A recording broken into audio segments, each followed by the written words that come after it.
중국이 이성의 끈을 놓아버렸습니다.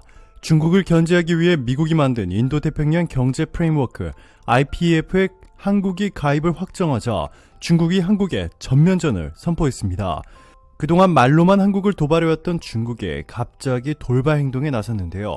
그런데 중국의 돌발 행동으로 심대한 피해를 본 쪽은 한국이 아닌 중국이 됐습니다. 중국의 이러한 무모한 돌발 행동을 미리 예측하고 한국이 엄청난 반격의 카드를 준비해 두었기 때문인데요. 지금부터 이 놀라운 내용 최고 수익률 채널에서 전해드리겠습니다. 외교소식통은 한국 기업이 글로벌 공급망, 디지털 무역 등 분야에서 유리한 입지를 차지하기 위해 IPEF의 창립 멤버로 가입하기로 최근 확정됐다라며 한미 정상회담 때 양국 정상이 한국의 IPEF 가입을 공식화할 것이라고 전했습니다. 최근 한국 정부는 바이든 대통령과 IPEF를 통한 글로벌 공급망 협력 강화 방안을 논의하겠다라고 밝혔는데요. 한국 정부가 이러한 언급을 한 것은 미국과 한국 양국 간 실무 협의를 통해 한국의 IPEF 가입을 확정한 이후 나온 것입니다. IPEF는 미국이 글로벌 공급망과 인프라, 디지털 경제, 신재생에너지 등 분야에서 중국 의존도를 낮추기 위해 아시아 태평양 지역의 동맹 파트너들을 규합해 구축하려는 반중 경제 연대 성격을 가지고 있습니다. IPEF는 놀랍게도 미국과 한국이 주도하고 일본, 인도, 호주, 뉴질랜드, 싱가포르, 필리핀 등이 참여할 전망인데요. 외교소식통은 아세안 국가 중 말레이시아도 참여 쪽으로 기울었고 태국, 인도네시아, 베트남은 고심 중인 상황이라고 전했습니다. 친중 성향이 강했던 국가들마저 이번에 대거 IPEF에 참여할 것으로 전망되면서 중국에 그야말로 초비상이 걸렸는데요. 역사상 가장 강력한 국제 동맹이 만들어지고 있는 가운데 한국이 미국과 함께 이 강력한 단체를 주도하면서 한국의 위상이 완전히 달라질 것이 확실해졌습니다. 그런데 한국의 가입 확정 소식이 전해지자 중국이 한국에 전면전을 선포했습니다. 중국 관영 인민일보의 국제 관련 자매지 황구시보 영문판인 글로벌타임스는 미국이 한국을 방문하는 진짜 목적은 중국을 견제하기 위해서다. 하지만 한국은 미국 편을 들지 못할 것이다 라면서 중국 랴오닝성 다롄의 공장을 신축하고 우시와 충칭 공장을 증설하고 있는 SK하이닉스를 언급했습니다. 우회적으로 중국 내 한국 기업들을 인질로 삼아 한국을 위협할 수 있다는 것으로 풀이할 수 있는데요. 한국을 향한 중국의 협박은 여기서 멈추지 않았습니다. 중국이 최근 삼성전자 자회사 직원에 접근해 한국의 국가 핵심 기술을 빼돌린 것으로 확인됐습니다. 삼성전자 자회사인 셈에스가 개발한 반도체 기술을 빼내 장비를 만든 뒤에 이를 중국에 납품한 셈에스 전 연구원 등이 구속돼 재판에 넘겨졌습니다. 수원지검 방위사업 산업기술범죄형사부는 부정경쟁 방지 및 영업비밀보호에 관한 법률 등 혐의로 A씨 등 셈에스 전 연구원 2명과 부품협력사 직원 2명을 구속 기소했다고 16일 밝혔는데요.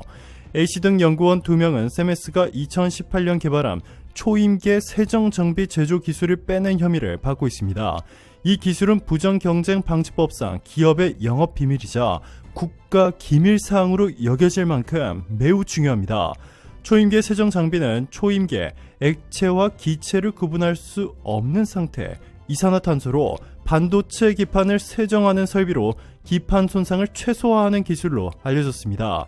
특히 미세 반도체 불량률을 줄이는 데 필수여서 경쟁사들도 관심을 보였을 만큼 혁신적인 장비로 평가받고 있는데요. 상현대 반도체 산업은 머리카락 굵기 10만 분의 1에 해당하는 나노미터 단위로 공정이 이루어지고 있습니다.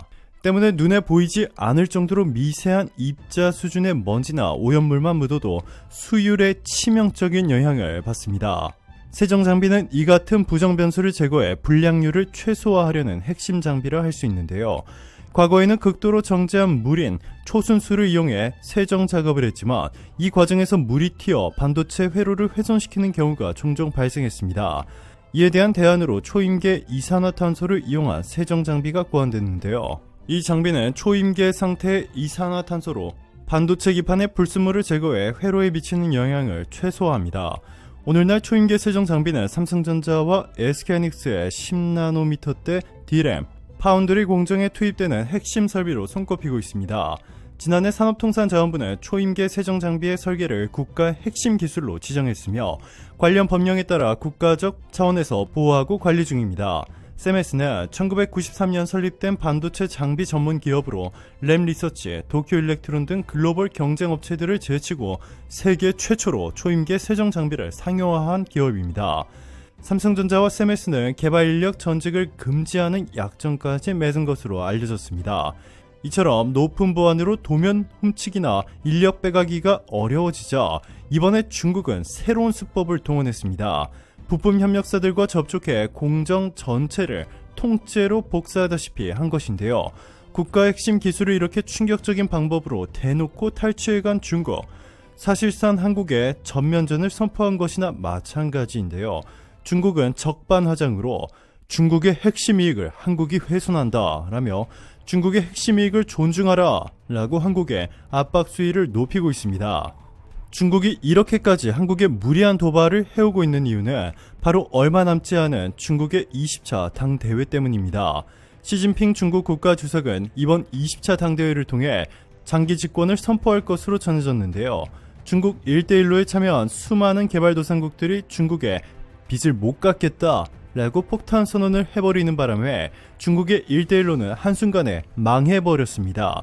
수십조 원 이상이 투입된 만큼 중국 내에서도 엄청난 비난 여론이 형성되고 있는데요.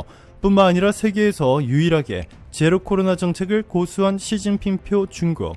수개월 동안 강력한 봉쇄 조치가 계속되자 중국인들은 중국을 떠나 이민을 가겠다고 대거 중국을 빠져나오고 있습니다.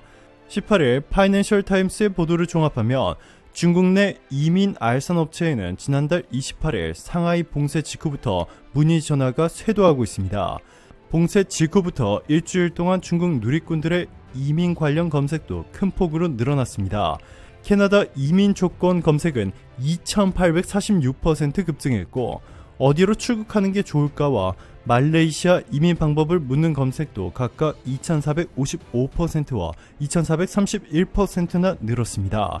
이런 현상은 중국 내 가입자만 10억 명에 이르는 소셜미디어 위챗에서도 두드러지고 있습니다. 위챗의 검색 지수를 보면 상하이 봉쇄 일주일 만인 지난 3일 하루에만 무려 5천만 명의 이민 관련 내용을 검색했습니다. 신문은 현지 이민 알선업체 관계자의 말을 따 코로나19 감염 위험과 반중 감정 등 때문에 이민 계획을 연기 또는 취소했던 고객들이 돌아오고 있다라며 유행성 독감보다 약간 더 증상이 심한 정도인 코로나19 방역을 위해 당국이 주민들의 일상을 희생시키고 있기 때문이라고 전했습니다. 또 다른 관계자는 지난 몇 주 새 엄청나게 많은 문의가 들어와 제때 답을 하기도 어려운 상황이라고 덧붙였습니다. 지난달 봉쇄 이후 이민을 준비 중이라는 상하이 거주 30대 전문직 여성은 신문에 먹을거리도 충분하지 않은 상태로 이렇게 오랜 기간 동안 집에 갇혀 지낼 것이라고는 상상도 하지 못했다 라며 봉쇄로 불안감이 커졌고 언제든 자가격리에 처해질 수 있다는 걱정을 하지 않아도 되는 곳에서 살고 싶다 라고 말했습니다. 이렇게 중국 국가 전체가 역사상 가장 심각한 위기를 겪으며 완전히 난리가 나고 있음에도 시진핑 중국 국가주석은 자신의 장기 집권을 위해 이를 철저히 은폐하려 하고 있다고 전문가들은 말하고 있습니다. 시진핑 국가주석의 장기 집권을 확정할 행사를 앞두고 소셜미디어 통제 강화와 함께 일체 이견도 허용하지 않겠다는 움직임을 보이고 있습니다. 심지어 은퇴한 중국 간부들도 통제하기 시작했는데요. 중국 관영통신 신화사는 지난 15일 중국 당국은 새 시대 은퇴한 간부를 위한 당 건설 작업 강화와 관련 의견을 발표했다라고 전했습니다. 공산당 중앙판공청이 발표한 해당 지침은 공산 당원들을 더욱 결속시킬 정치적인 지도가 더욱 강화해야 되고 간부들의 행동에 대한 감독도 강화돼야 한다고 밝혔습니다.